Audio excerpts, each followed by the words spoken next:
47-year-old Kenny Veach told his family he was going hiking for 2 days. His destination? The Mojave Desert. The man wanted to revisit a cave he had discovered during one of his previous hikes. But that was the last time anyone had seen Kenny Veach. A helicopter and over 30 search and rescue teams came back empty. The hiker was nowhere to be found. Was the mysterious M Cave behind his disappearance? The oddest thing about Kenny's case is the fact that he was a seasoned hiker. He often went on solo trips to explore deserts in California and Nevada. The man was an ultralight hiker. That meant he brought only the most basic of supplies: water, food, and a tent. That's all. But this was enough for several days of camping in the desert. Kenny would rarely bring a GPS device with him. He didn't even bother to pack a compass or a map. Some would call him reckless, but he managed to get back home every single time.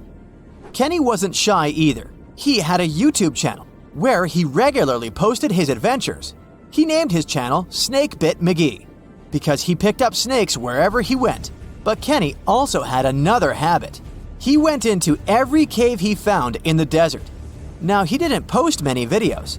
Kenny mostly used YouTube to comment on other people's adventures. In a comment from June 2014, the man revealed that he had discovered a mysterious M-shaped cave. It was located in the Sheep Mountains of North Las Vegas. Kenny's description of the cave is where the weird part of the story begins. He spotted it while hiking and noticed the cave had an interesting entrance. It was shaped like a perfect letter M. Kenny went up to it, but something didn't seem right. He reported that his body started to shake as he approached the cave. The vibrations were so strong near the entrance that Kenny turned back. In his own words, he was scared for his life. It must have really been something if it frightened an experienced trekker. Kenny had an impressive track record. He had been hiking for 20 years. He explored caves other people were too afraid to even enter. Once, he was bitten by a rattlesnake and had to spend a week in the hospital.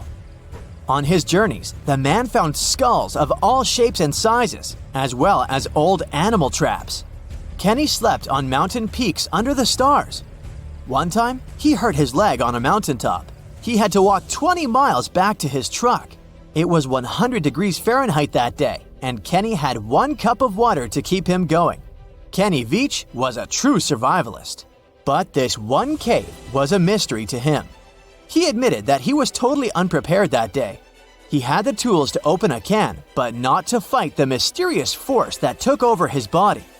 But Kenny wasn't a quitter. He made plans to return to the M Cave, and this time, he was going to be ready. He did so several months later, but much better equipped. But the trip turned out to be a bust. He recorded a video, but couldn't find the cave. Was that it? Was the brave explorer finally going to quit? Not by a long shot. His followers on social media wanted him to solve the mystery. So he went out into the desert for the 3rd time. He planned a short, overnight trip, but nobody ever saw him again. After 2 days, his family alerted the authorities. They quickly launched a search for the missing man. Now we come to the weird part. In one of his videos, Kenny stood in front of an abandoned mine shaft. This is where he briefed the viewers on the mission. Rescue teams reached this point and found Kenny's phone.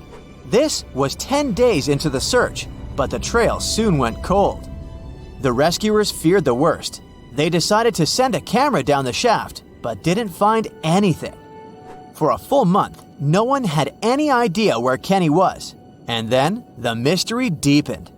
An unknown woman came forward online. She claimed to be the missing man's girlfriend. The mysterious woman told the story of how she went with Kenny on hour-long hikes. She urged hikers to use GPS not to get lost. And then, a claim that shocked social media users. The woman believed Kenny's disappearance wasn't an accident. She revealed that her alleged boyfriend had some serious issues. Apparently, he had quit his job a year prior to his disappearance. Did Kenny Veach really trek into the desert to take his own life? People weren't convinced. Kenny's daughter believed her father just had an accident. In her words, he was a survivor. Was the mysterious M Cave responsible for his disappearance? Did he find someone or something he shouldn't have found there?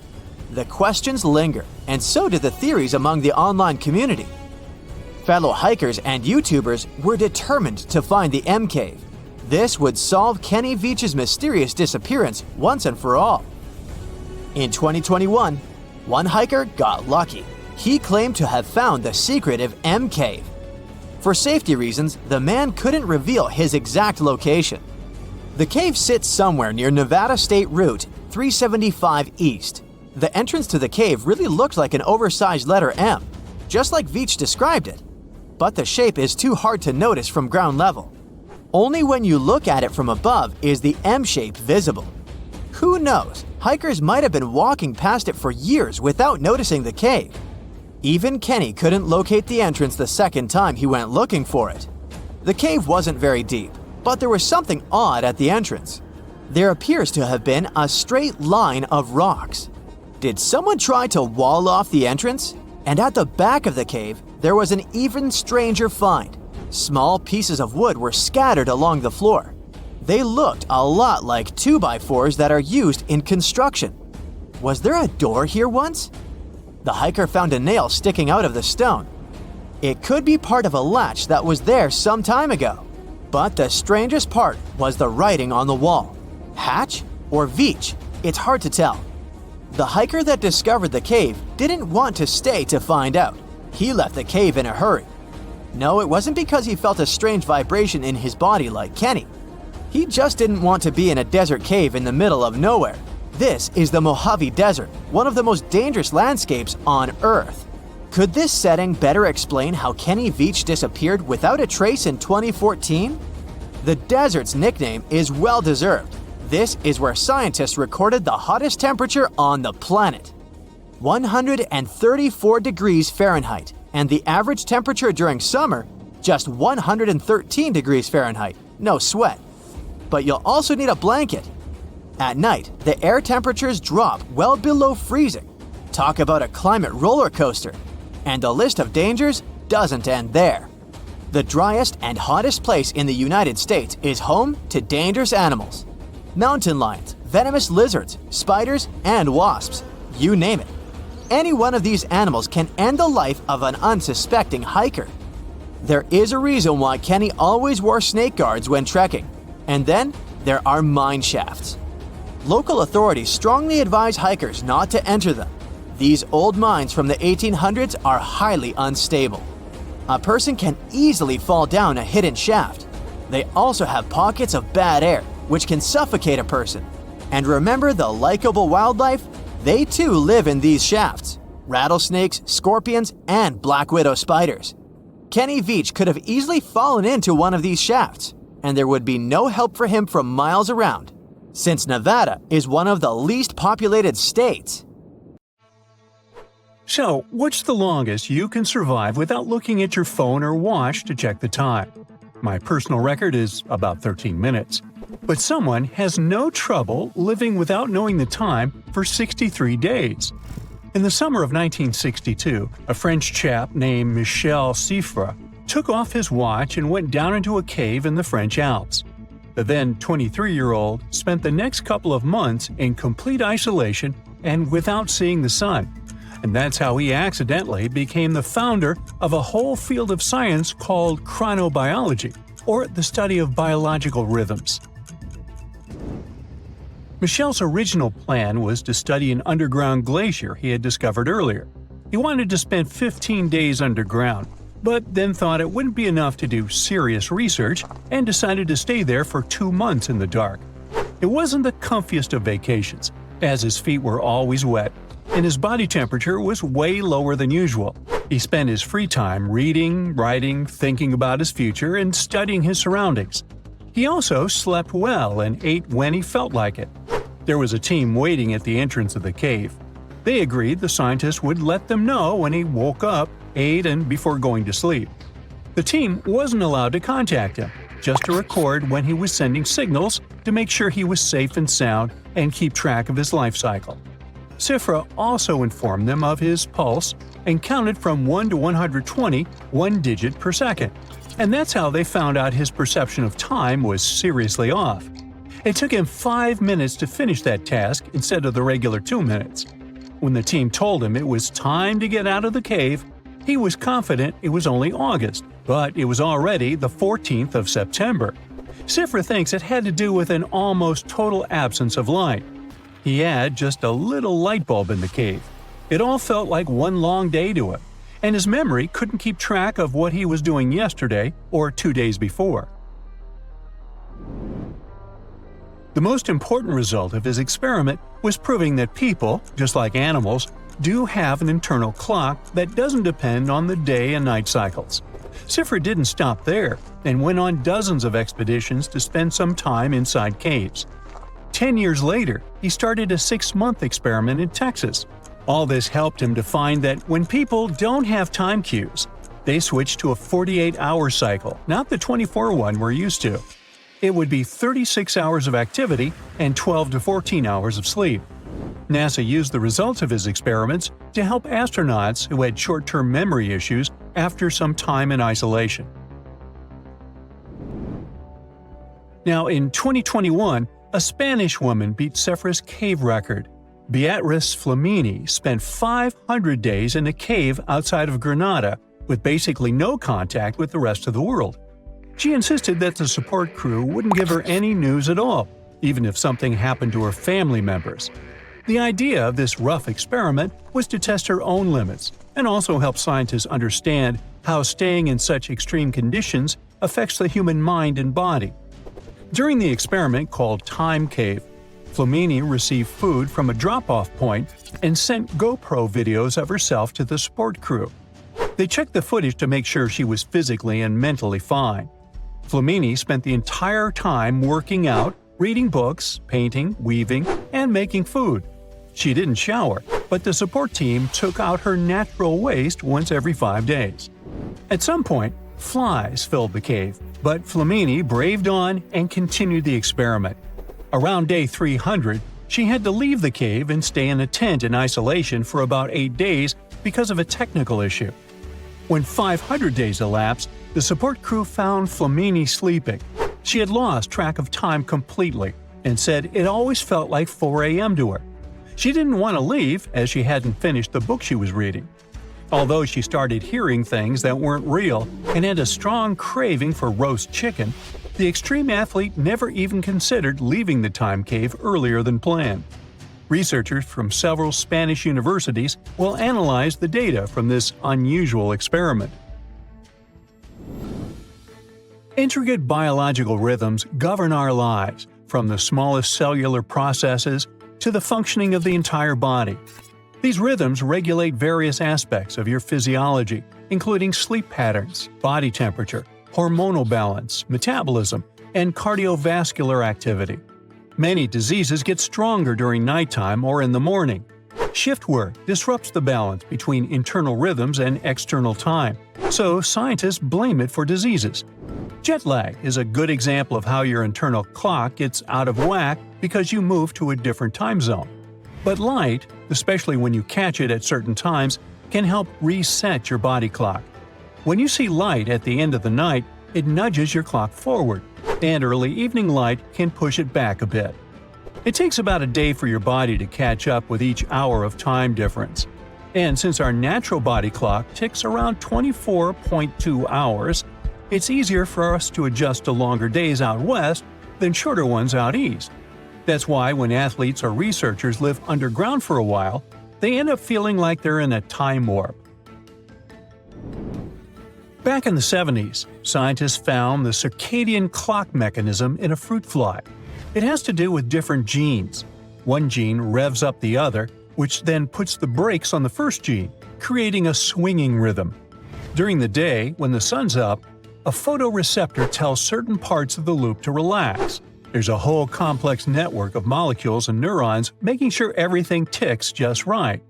Every living thing's got its own circadian clock, with its own set of clock genes doing the work. Besides light, other stuff, like temperature and food, helps sync up an organism's clock with the outside world. Now, if you're feeling adventurous and want to try cave isolation yourself, how about the deepest one on our planet, Vanishes Cave?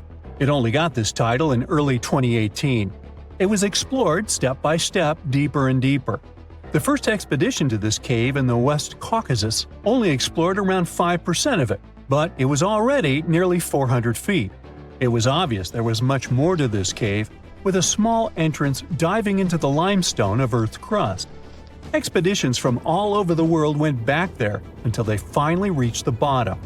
The world's second, third, and fourth deepest caves are all nearby, hiding deep in the mountains of the Arabica Massif. It is one of the largest karst massives on Earth, but it's still not well explored because it's really tricky to get to this area, only accessible up to 4 months of the year because of weather conditions. Going all the way down there is really tricky and takes several days.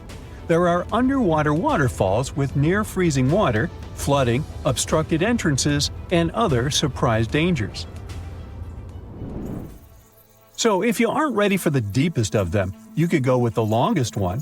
Mammoth Cave in Kentucky has over 400 miles of limestone labyrinths already explored and probably around 600 miles still to discover.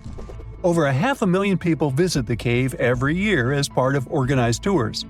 You can choose between a classical and more extreme version, learn about the cave's cultural history, or attend a concert within its stone walls. You can also enjoy meeting over 100 wildlife species living there. One of the most famous and unusual of them is the eyeless cavefish. It has adapted to the environment without light by no longer growing eyes. In 1991, somewhere in the lush jungles of central Vietnam, a local logger found a mysterious hole among the foliage and bushes. He looked in there and felt a strong wind blowing into his face. Then he heard a strange sound from the cave depths and realized that it was the sound of a river. The logger didn't check the cave, but decided to go back there with a flashlight and a rope. When he returned, he couldn't find the cave anywhere. He spent a few years searching for it. Finally, in the 2000s, the logger managed to locate it again. In 2009, he brought scientists to this place. They found out the cave, called Son Doong, is the largest in the world. There's so much space here that you'll hear a long echo if you shout. Son Doong's main passage reaches 660 feet in height in some places, which is more than half as tall as the Empire State Building. The area of the cave is so huge that an entire New York City block with 40-story skyscrapers would fit in there. There's a deep underground labyrinth under the jungles of Vietnam, hiding 3 of the largest caves in the world, and Son Doong is number 1 on this list. The vast space inside is filled with various plants, unique microclimates, and different landscapes. There's a real jungle growing underground. It became possible thanks to the collapsed ceiling in some places. It lets sunlight penetrate there from above. There are huge stalactites 250 feet high on the ceilings and walls, which is more than the length of a passenger Boeing. They've been here between hundreds of thousands and millions of years. Some limestone deposits are more than 450 million years old. It means they've existed since the time long before the dinosaurs. Besides the jungle, there are also many rivers in the cave. They were formed because of rainwater coming down from holes in the ceiling. These rivers are smooth and fast, like slides in a water park. But riding them isn't the best idea, since they can carry you into one of those long labyrinths that the cave is full of. And we still don't know where they're going. You may find yourself in another unknown part of the cave. This is what happened in 2018. 3 divers accidentally discovered new areas in Son Doong. The cave turned out to be much bigger than everyone thought. They dove into one of the cave's lakes and reached a depth of 256 feet. At the bottom, they found a separate tunnel. Divers lowered a fishing line with a lead weight there and found out that this place reaches a depth of 394 feet, and the tunnel is more than half a mile long. We still don't know the exact size of the tunnel. Son Doong also connects to another huge cave. There are lots of things you can see in Son Doong besides underground labyrinths and rivers. You can find spacious ruins with lakes, and you can walk for hours along dark mountain corridors. This place is strikingly beautiful, but dangerous at the same time. And the coolest thing is that you can take a walk here. Since 2013, Son Doong Cave has been open to tourists. It's not just an easy walk to take some selfies, though. The expedition to the cave lasts for several days. For the first day and a half, you'll explore the third largest cave in the world. And only after that, you'll reach Son Doong. The path will take you through rivers, dense jungles, mountains, and rocks. You can meet many exotic birds, monkeys, and other animals. And according to many people, the way to the cave is even more impressive than the cave itself. When you reach your destination, you'll spend the next few days exploring Son Doong. Together with other tourists, professional guides, and porters, you'll be sleeping in tents in different places in the cave every day. You'll see some stunning landscapes and, get ready for this, 400-million-year-old majestic fossils. There are also dark rooms with lakes that are good for swimming. Such adventurous expeditions become more popular every year. People who visited the cave call it the most amazing place they've ever seen. Another amazing cave is located in Indonesia, on the island of Flores. It's quite small, but holds amazing things inside. In 2003, a group of scientists discovered ancient artifacts here, including fossils of primitive tools, such as sharpened stones. Scientists realized that hundreds of thousands of years ago, this place was home to our distant ancestors. Then they found a very unusual female skeleton. That woman was only 3.5 feet tall. This is the height of the waistline of an average adult person. That woman had no problems with her spine or with the development of her bones, though. This and other skeletons found in the cave belong to some unknown human ancestors. Scientists called this species Homo floresiensis, or simply, Hobbit. The woman's weight was about 35 to 79 pounds. Analysis of the skull and bones showed she was about 30 years old. Hobbits probably lived on Earth between 190,000 and 50,000 years ago. There's a chance they met the ancestors of modern humans. The next cave is in Turkey. Imagine that you live in an old house and decide to make some repairs. You throw all the old stuff out of the rooms. The last place to sort out is your basement. You've hardly ever visited it and have no idea what's hidden there. But it's pretty spacious, so you decide to turn it into a room. You tear down the wall and discover the entrance to the cave. This is a tunnel that leads underground. You walk through the cave and see a real underground city. This happened in Turkey in 1963. One of the locals discovered a secret passage to a lost city in his basement. About 20,000 people could live there. There was enough space for livestock and food supplies. It's not just a maze of tunnels. There's a chapel, a school, stables, kitchens, walls, and other signs of civilization.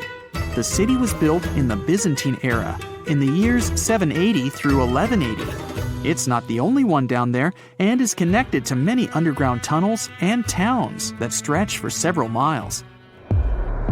Let's finish our journey in the strangest and most frightening cave. We're going to the southeast of Romania, near the Black Sea.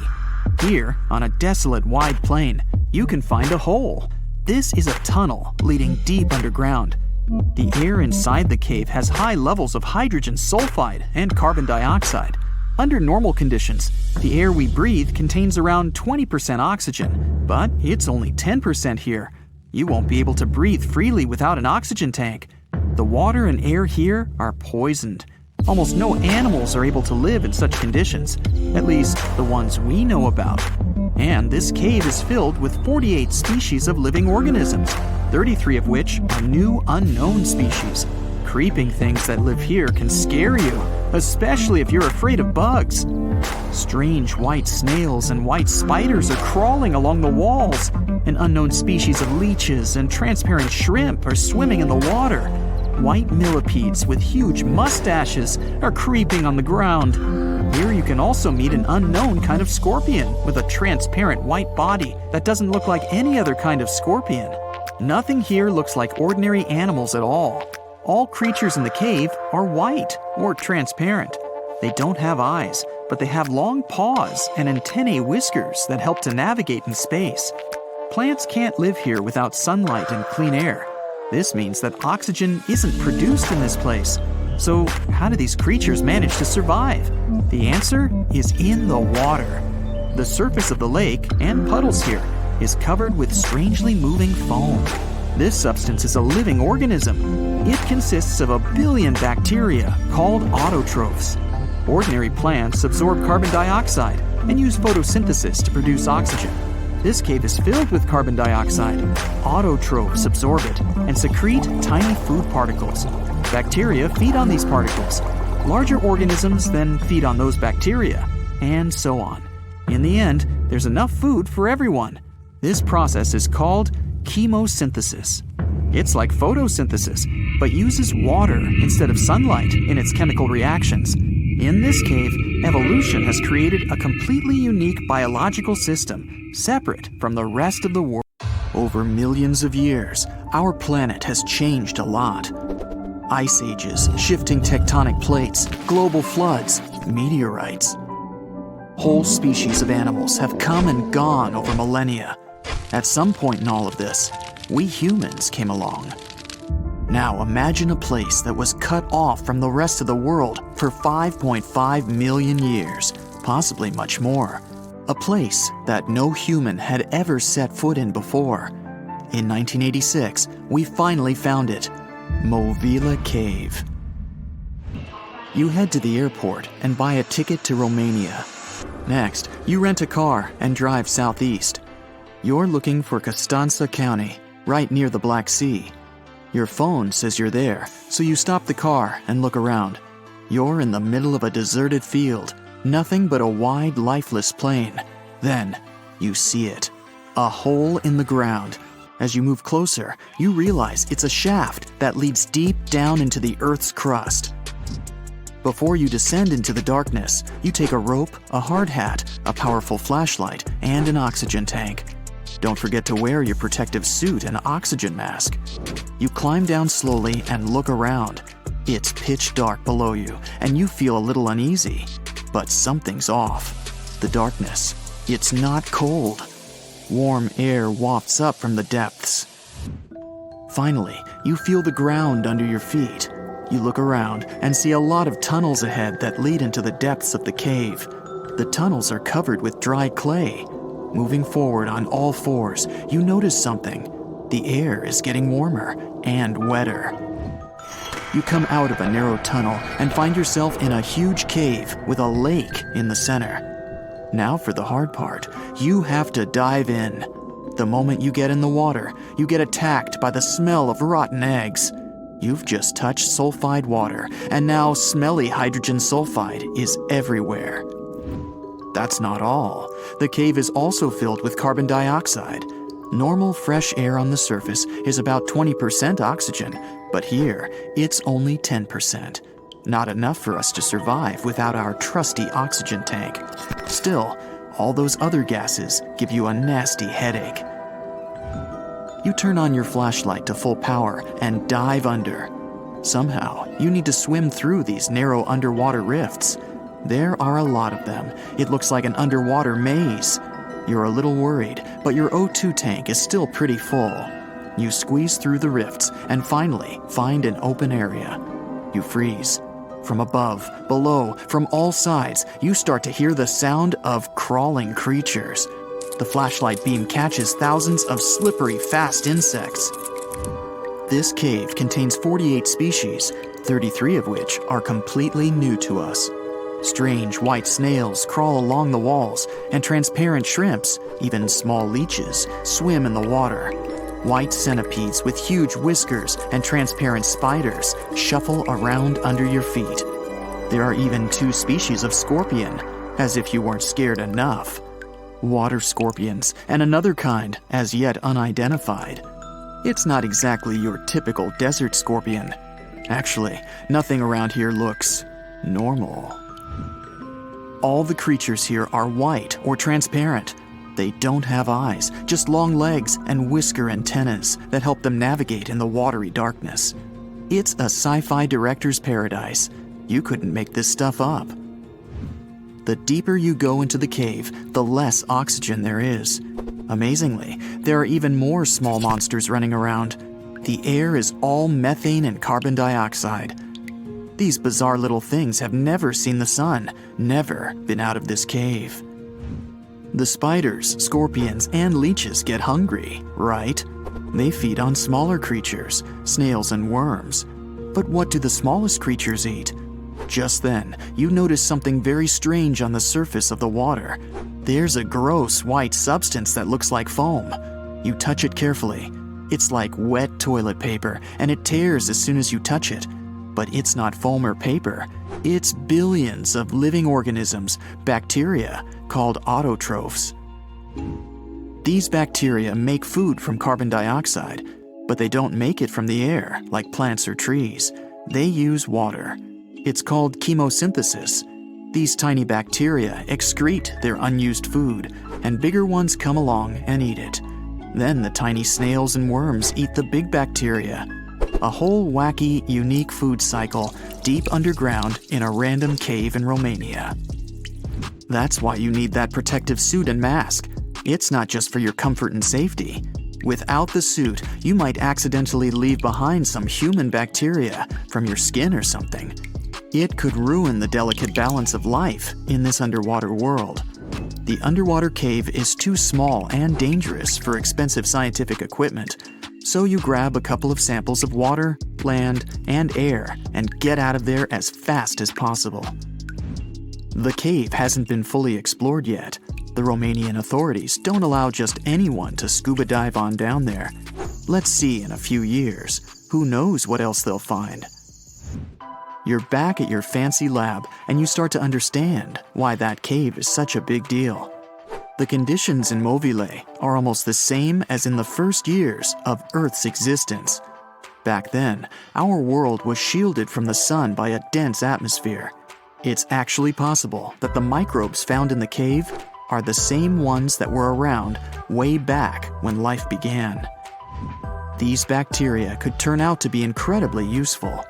They oxidize the dangerous gases, methane, and carbon dioxide. Basically, they make them harmless. Thanks, little guys. Movile Cave isn't the only extreme place on Earth where life still finds a way to survive and thrive. Picture the Eiffel Tower in Paris. Now imagine 10 of them on top of each other. Now imagine drilling down that deep. Got it? Life still goes on, even this far down. There's almost no oxygen there. The pressure is insanely high, and it's hotter than the hottest desert. Welcome to the nematode empire. Nematodes are worms, and these wiggly dudes are tough as nails. When there's no air, no food, or it's just too hot, they transform. It's called the Dower stage. It's a state of stasis, of deep hibernation. The worm's metabolism slows way down. It's like they go to sleep for a long time and only wake up when there's enough air or food around, or when it gets cool enough. And you don't have to dig that deep to find these creatures. Nematodes are found all over the world. They live in hot springs, in deserts, high up in the mountains, in the harsh cold of Antarctica, inside animals, and even inside the human body. You don't have to travel to Mars to find out of this world scenery. There are places on Earth that look unreal. The Danakil Depression in Ethiopia is one of the hottest, driest, and most inaccessible places anywhere on Earth. It's a large desert that gets almost no rain, but there's still plenty of liquid around. It sits on 2 active volcanoes, so liquid hot magma often flows up from under the Earth's crust. There are also colorful lakes full of acidic water. The salt from the lakes reacts with volcanic minerals, making bizarre figures that look like the backdrop of a sci-fi movie. Toxic gases and chlorine vapors rise up from the lakes, making it one of the most dangerous places on Earth. You need a gas mask to survive, but life always finds a way. There are living things here, even in a lake so hot that the acidic water actually boils. Microbes live happily in the lakes and surrounding rocks. If something can survive here, who knows? You can find another tough survivor in the Lut Desert in Iran. They've just discovered a new and special kind of crustacean there. These creatures live in small lakes that appear from time to time thanks to desert rains. This species can survive for decades in dry sediments, just waiting for a tiny bit of water. So these are all very small life forms, but are you in the mood for some monsters? Scientists have just discovered them swimming in the waters off Antarctica. Massive sea spiders, huge starfish, transparent shrimp-like things. In 1 month, researchers found about 30,000 sea creatures, many of them never seen before. Who knows what else is down there? Hey there, curious history buffs! Have you heard the legend of the ancient race of giants of Nevada? Yes, I'm talking about actual giants that allegedly lived thousands of years ago. Now I know what you're thinking. Giants, really? Well, archaeological finds add fuel to this debate too. And here's where it gets interesting. Lovelock Cave was indeed used as a burial site, and some of the remains found there are much larger than average human bones. The cave is by the Humboldt Sink in western Nevada. It was once part of an enormous lake, which eventually dried up, leaving a number of smaller ones, including the Humboldt Sink. The cave became the home of the Site-Ka tribe. According to the legend, these red-haired giants were so big that they had to be buried in the cave itself. Indeed, later on, archaeologists discovered 8 to 10 foot tall skeletons.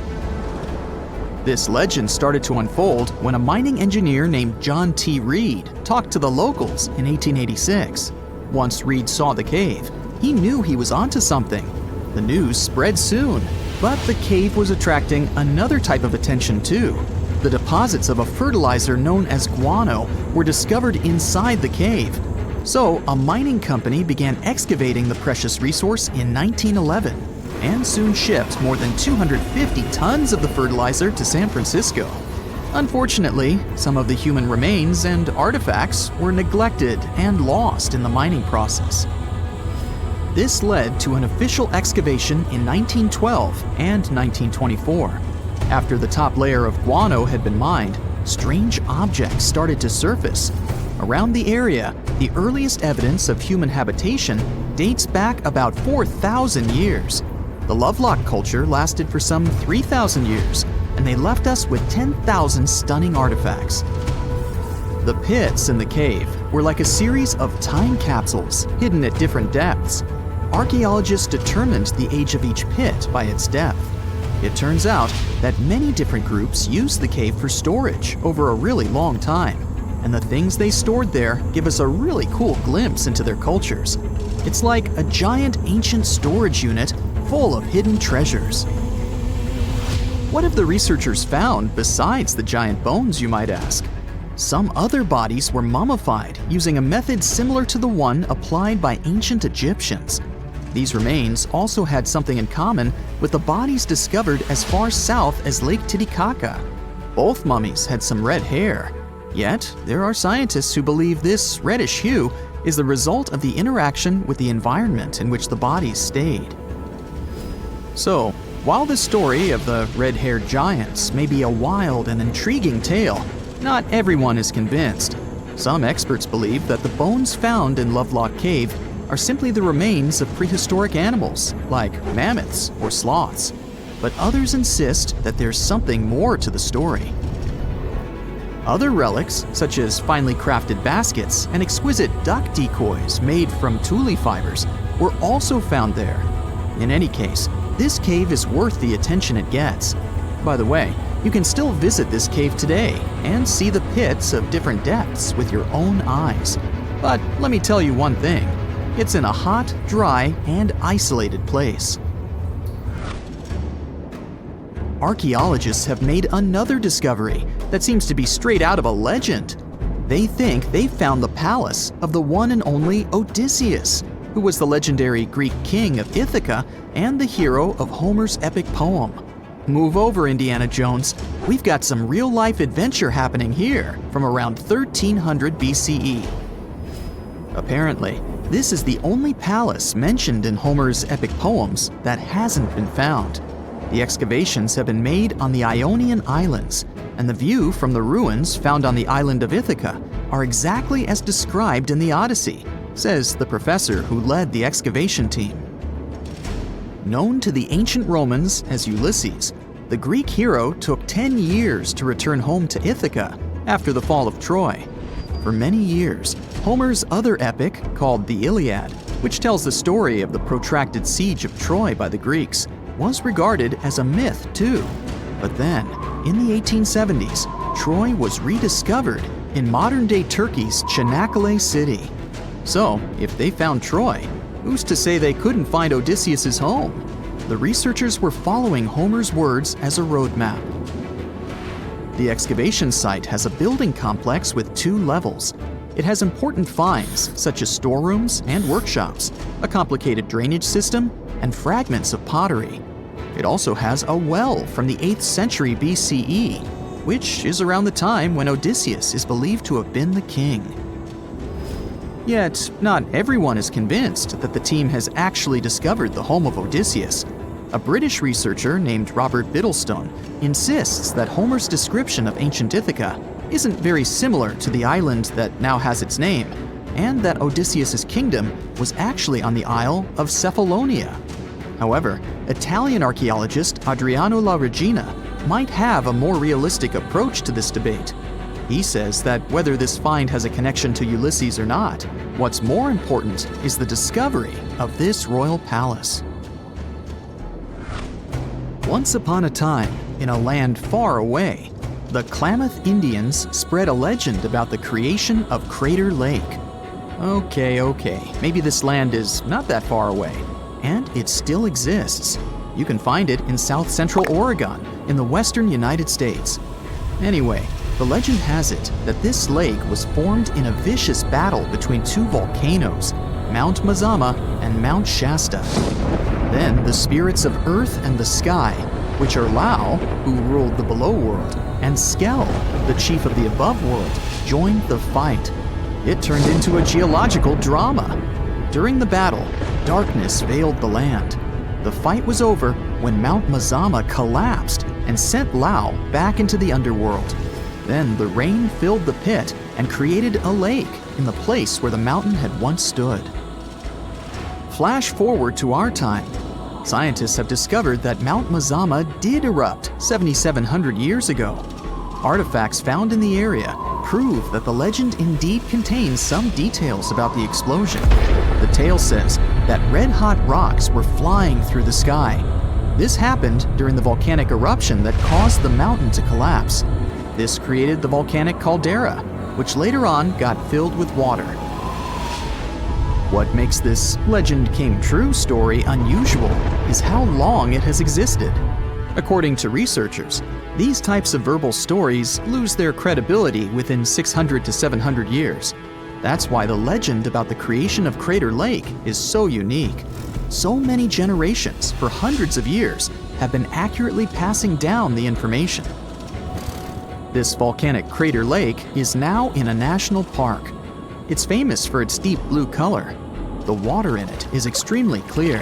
If you visit it today, the water you'll see won't be the same as for someone who will visit the place 250 years later. Because there are no rivers flowing into or out of the lake, the existing water evaporates and the lake gets filled again by rain and snowfall. Basically, every 250 years, the water is replaced. Plus, this lake is almost 2,000 feet deep, which makes it the deepest lake in the United States. Swimming is okay in the lake, but there's only one legal and safe trail to get to the shore. There are other activities, such as fishing and boat tours. Shared human experiences, such as birth, marriage, and aging, may explain why certain tales are shared globally. Similar struggles and obstacles faced by humans around the world generate similar themes in traditional stories about love, parenting, and mortality. So, do you have legends or tales you've heard of from your grandparents? Who knows? Maybe your ancestors too witnessed a cool historical event. In the ice caves of Mount Rainier in the United States, vibrant blues and whites form breathtaking ice sculptures that sparkle like precious gems. But don't get too close. These delicate formations are constantly at risk of collapse. As temperatures rise, ice chunks and flakes, some the size of a small car, break loose and fall from the cave ceiling. Explorers also face the risk of hypothermia, with freezing air inside and even colder meltwater flowing from the snowfield. The volume of meltwater increases as the day heats up, making the caves even riskier in the afternoon.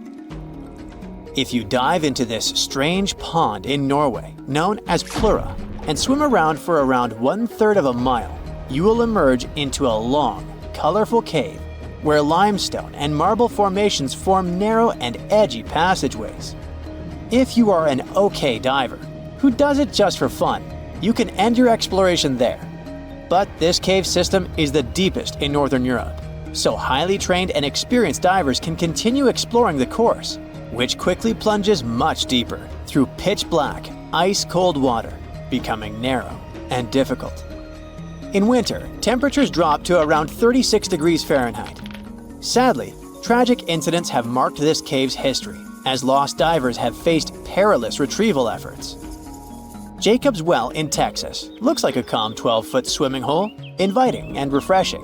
Yet, what lies beneath is a treacherous sinkhole leading to a hidden underwater cave system.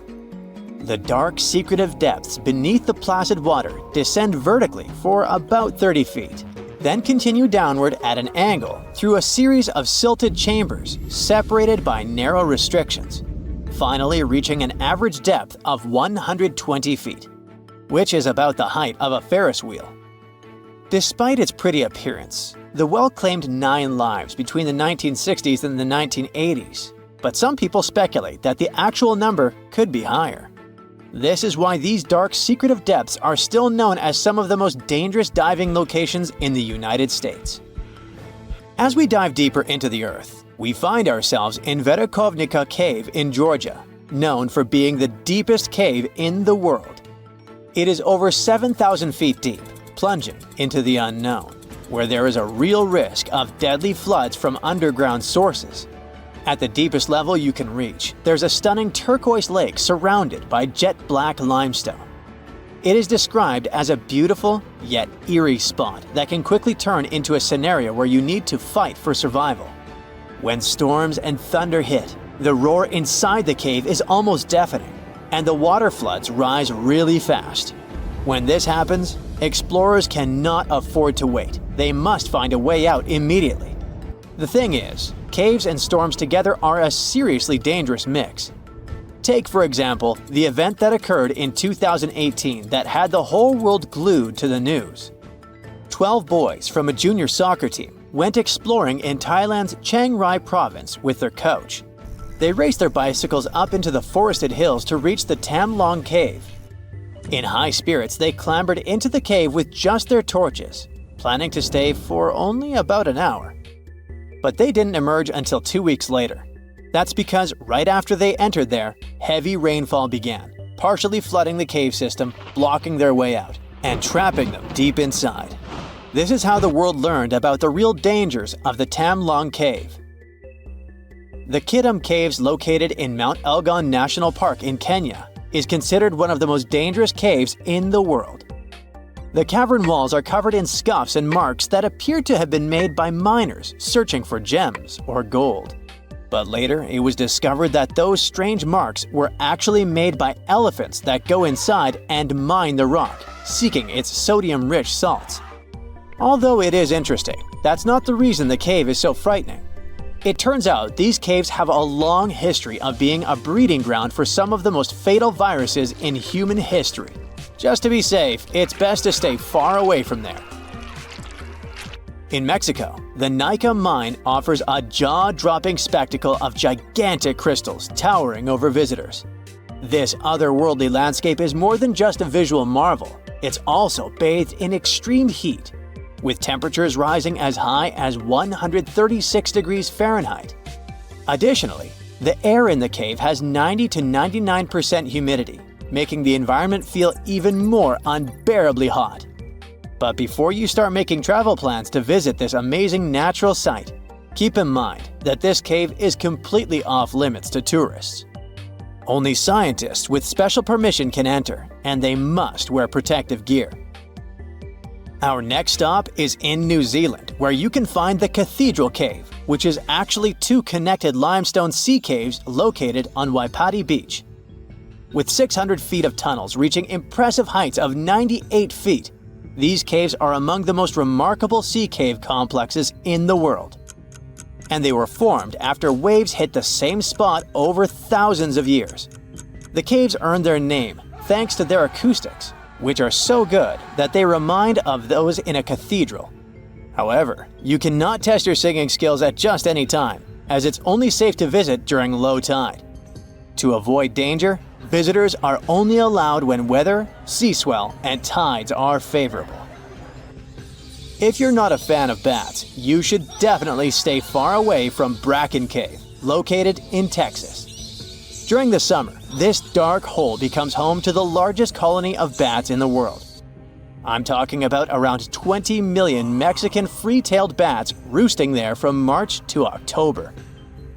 Those people who are brave enough to approach say it's like watching a ballet as millions of bats emerge from the cave in synchronized waves, never once bumping into one another. If you listen closely, you can hear their wings flapping, which people describe as sounding like steady, gently falling rain.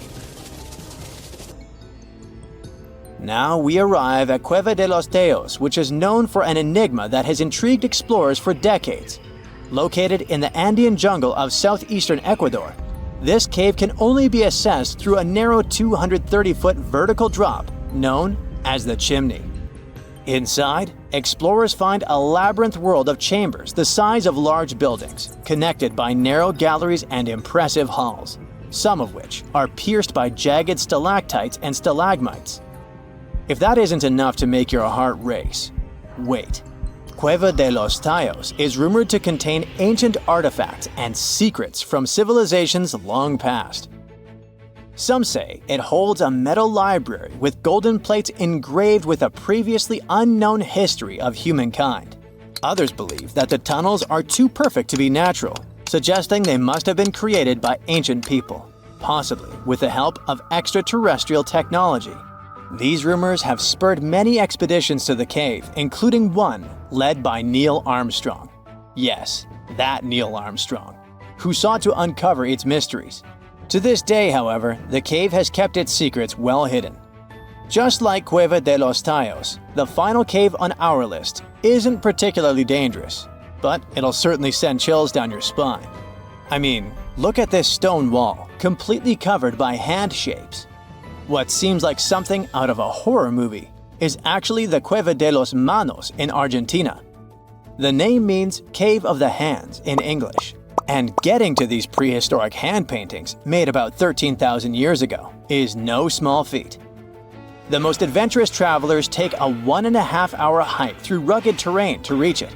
But the moment explorers step inside, they are greeted by this incredible artwork from ancient times. It is believed that there are around 800 hands inside this cave, with palms of various sizes, some small, others long and thin, indicating that in addition to men, the prints belong to women and children. Their authenticity is unquestionable, which makes it all much more interesting. The Sahara Desert is like a Mad Max movie. Scorching heat, endless dunes, and an overall barren wasteland. A place where no one could live, right? Well, forget all you know about it, because 5,000 years ago, the Sahara was a lush paradise of grasslands, lakes, and rivers, and the home of a ghost civilization that vanished without a trace. Our tale begins in the 1930s, when a Hungarian explorer stumbled upon a cave in the middle of the Sahara. Inside, he found something bizarre: ancient rock paintings of people swimming in a lake, surrounded by giraffes, hippos, and crocodiles. At the time, everybody shrugged it off as some symbolic depiction of the afterlife, because really, who would imagine a lake in the Sahara? Well, fast forward some 70 years later, when a group of archaeologists made a discovery that flipped the script. In a rock shelter in Libya, they unearthed 15 mummies, along with baskets, ceramic pots, and other everyday items. This may look like prehistoric junk to most people, but to archaeologists, it was like uncovering a key piece of evidence. Those people weren't just passing through. they lived here. You see, those weren't just any mummies. They were some of the oldest naturally mummified humans ever found, dating back over 7,000 years. Take that, Egypt. 2 of them still had readable DNA, preserved thanks to a rare natural mummification process, almost a miracle considering the Sahara's climate's ability to turn everything into, well, beef jerky. Scientists struggled to understand where those mummies came from for a while, because the mitochondrial DNA they recovered was not helpful at all. But thanks to scientific progress, they eventually managed to do a full genome analysis that revealed some weird secrets. Those people belonged to a human lineage that was completely unknown, and they lived isolated from the rest of humanity for thousands of years. For decades, researchers assumed that the place where they lived, the Green Sahara, was like a prehistoric highway, a lush corridor that humans and animals used to migrate between sub-Saharan Africa and the Mediterranean. But the mummies demolished that theory, like a hippo sitting on a sandcastle. Their DNA showed zero genetic mixing with sub-Saharan and Eurasian migrants, keeping their genes pure for 7,000 years. Their closest genetic relatives weren't their neighbors living right below the famous desert, but some ancient hunter-gatherers from Morocco, and even some guys that lived in the Czech Republic, when it wasn't even a country yet, 50,000 years ago. We're not out of the woods yet, because those mummies also carried some teeny-tiny traces of Neanderthal DNA, just 10% of the amount found in modern Eurasians. Now, if you paid attention in school, then you know that Neanderthals lived in Europe and Asia, and early humans only mixed with them after migrating out of Africa. But those Green Sahara folks never left Africa. So how did they get Neanderthal genes? The leading theory is that their ancestors mingled with Neanderthals in North Africa 50,000 years ago before settling in the Sahara and cutting off contact with the outside world. Archaeologists also found cattle bones and tools made of stone and wood at that rock shelter, proving that those people led a thriving pastoral lifestyle. This discovery made scientists scratch their heads for a while because, you see, animal domestication was not developed in Africa. So how did they learn it if they never mingled with anyone? Did they have ancient YouTube tutorials? Probably not. The researchers believe they must have traded knowledge with neighboring groups, but just knowledge, no saliva. It's almost too hard to believe that no outsiders mixed with them. After all, who wouldn't want to live in a thriving civilization in the middle of a green paradise, drinking milk, eating meat, and even using animal blood as a protein source? Ooh, yummy. They didn't have to hunt for every meal, thanks to their livestock, and the abundant water made life pretty sweet. And yet, they never married outsiders. Why? Maybe it was a cultural choice to never date outside their own group. Or maybe the landscape itself kept them isolated. This is where scientists place their bets. They believe that the dense forests and rivers that existed in the Green Sahara acted like nature's no trespassing sign, creating a geographical barrier that isolates animals, plants, and whole societies. This isolation is the reason why their genes were so unique. These guys weren't swapping spit with anyone else. But this genetic time capsule almost didn't survive. For most of the last ice age, the Sahara was even harsher than today, a true dead zone where humans couldn't survive. 70,000 years ago, even the toughest people disappeared, retreating to the Nile Valley and the Mediterranean coast. Why? Because Earth was a climate bully. Massive glaciers stole all the moisture, weakening monsoons until rain clouds barely reached North Africa. Then came the knockout punches. Armadas of icebergs flooded the North Atlantic, triggering devastating droughts each time. This was the Sahara's ultimate keep-out era. Now, you're probably wondering how in the world the Sahara turned green after all this, and then went back to being a desert again. Well, it all started 15,000 years ago, I wasn't around then, when Earth was shaking off the last ice age. Our planet's axis was a bit wobbly, and because of that, the northern hemisphere got closer to the sun, getting extra sunlight and heat. This eternal summer turned North Africa into a giant moisture magnet, pulling water from the Atlantic and making it all rain down on the Sahara. The result of this ridiculous amount of rain was a lush savanna, complete with lakes the size of small countries. But the African humid period was not just a one-time miracle. The truth is, this eternal on and off switch between green and desert happened to the Sahara more than 230 times since the desert was born. During one of these events, the Sahara even expanded, getting bigger than it is today. So when the green Sahara showed up, you can bet it brought the ultimate ecosystem glow-up. This wasn't just a light dusting of grass. We're talking full makeover. The transformation was so complete, it even reshaped animal populations. Cheetahs suddenly struggled with the new prey dynamics, while rodents like the multi-mammate mouse thrived in the suddenly abundant grasslands. But don't pack your prehistoric swim trunks just yet. This paradise had teeth. The Sahara was an ecological maze of crocodile-infested rivers, malaria-carrying mosquitoes, and big cats lurking in the tall grass. Crossing it would have been like playing a real-life game of Hungry Hungry Hippos. This is probably why more groups didn't settle permanently. The Sahara's climate cycled between wet and dry every 20,000 years, hardly a stable zip code. For most ancient people, it was smarter to treat the green Sahara like an all-you-can-eat buffet, grab resources and leave before the desert returned. Still, this green Sahara period lasted for 10,000 years, giving our mystery shepherds plenty of time to thrive.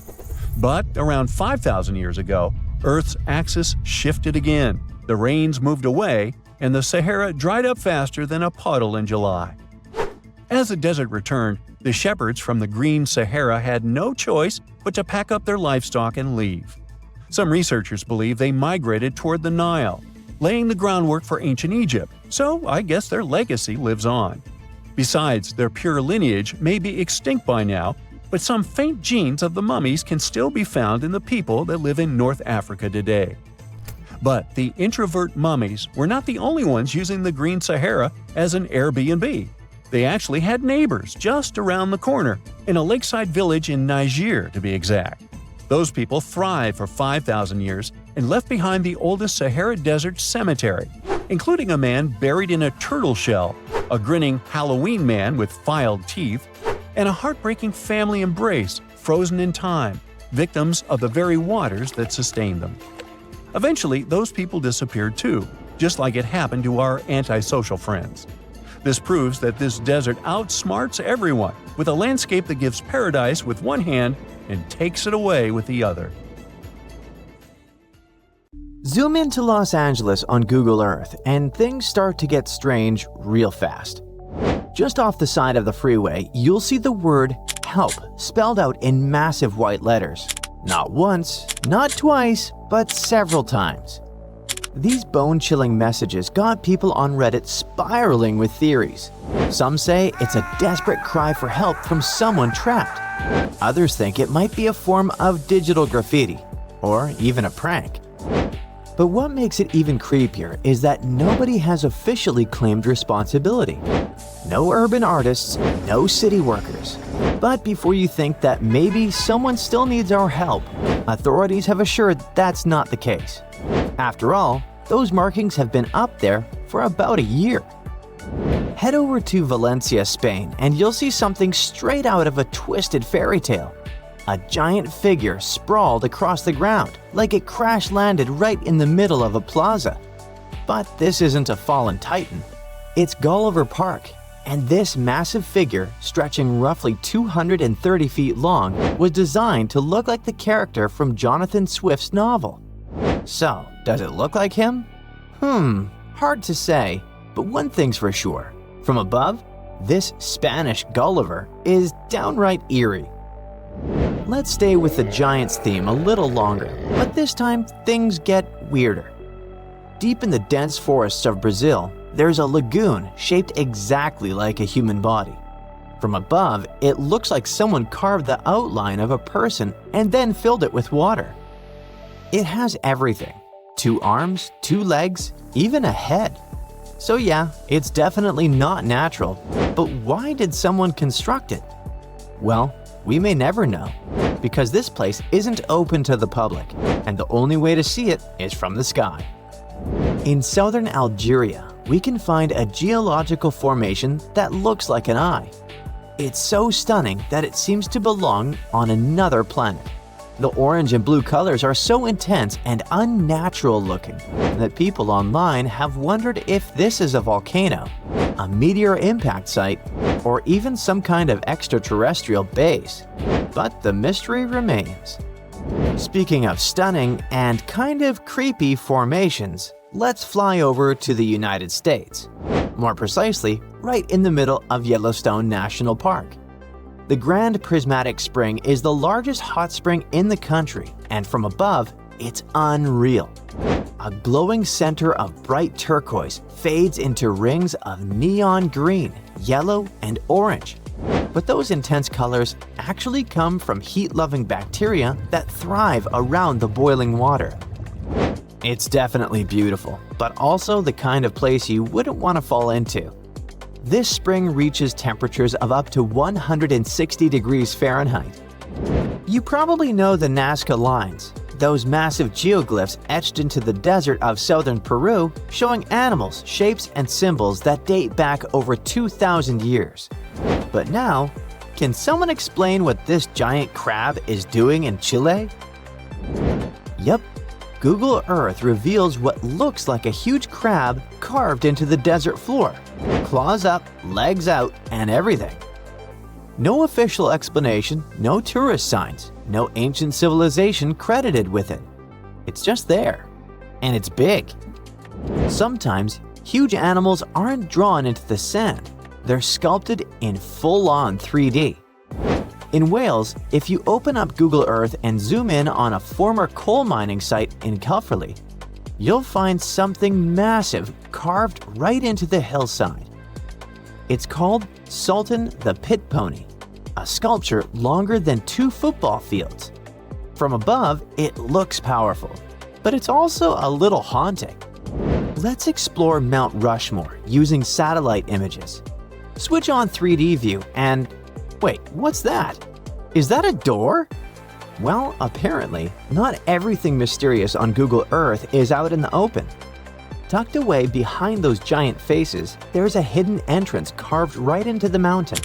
It leads to what's known as the Hall of Records, a sealed-off chamber that most people don't even know exists. You can't visit it, and it's not part of any official tour.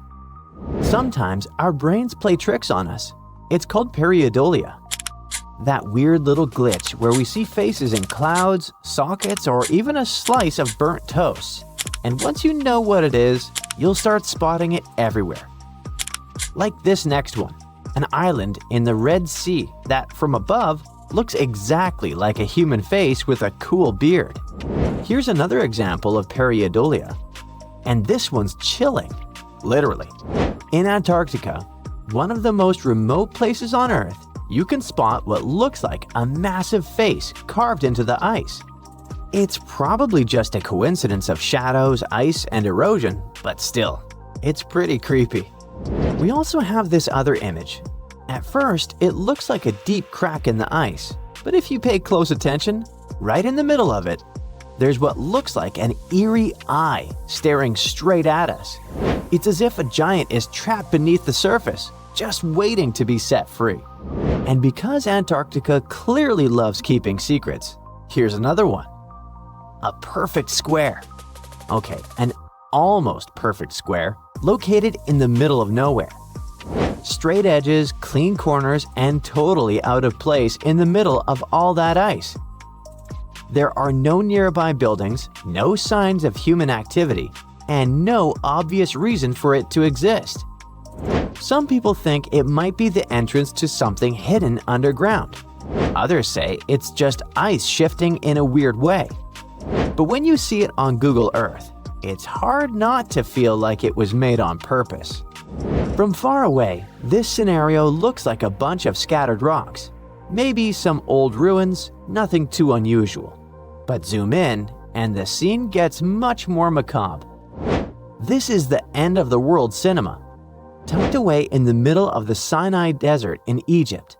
It's a full outdoor movie theater with rows of wooden seats and all.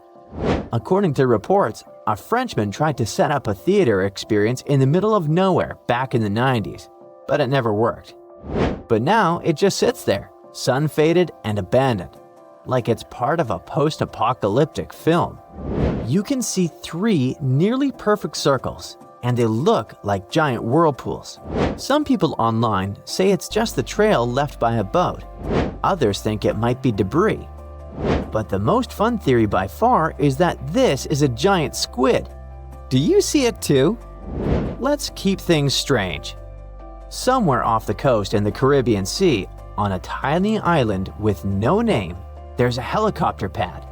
Just that, nothing else. Just a big white H in the middle of the greenery, like someone's waiting for a pickup that never came. There's no record of who built it, and it doesn't seem connected to anything nearby. One of the theories is that scientists might have flown out there a couple of times to study the atoll and its reef. Mamma mia! Did an alien spaceship crash into a shopping mall in Italy? Well, that's what it looks like. Type these coordinates and switch to Street View. Walk around a bit and you'll spot it. A giant green extraterrestrial standing outside a building in Pomezia, Italy. Turn the corner and there it is, a silver spaceship bursting straight out of the mall like it just crash-landed through the wall. Okay, it's just decoration, but still, it's one of the most unexpected sights you can stumble across on Google Earth. The movie Smile proved to us that happy faces can be seriously eerie. And if they're massive and hidden deep in the forest, that pretty much seals the deal. On Google Earth, in the middle of a dense, isolated area, you can spot a giant smiley face. A full circle, 2 eyes, and a curved mouth. Okay, it's definitely creepy. But hey, at least we tried to end on a positive note.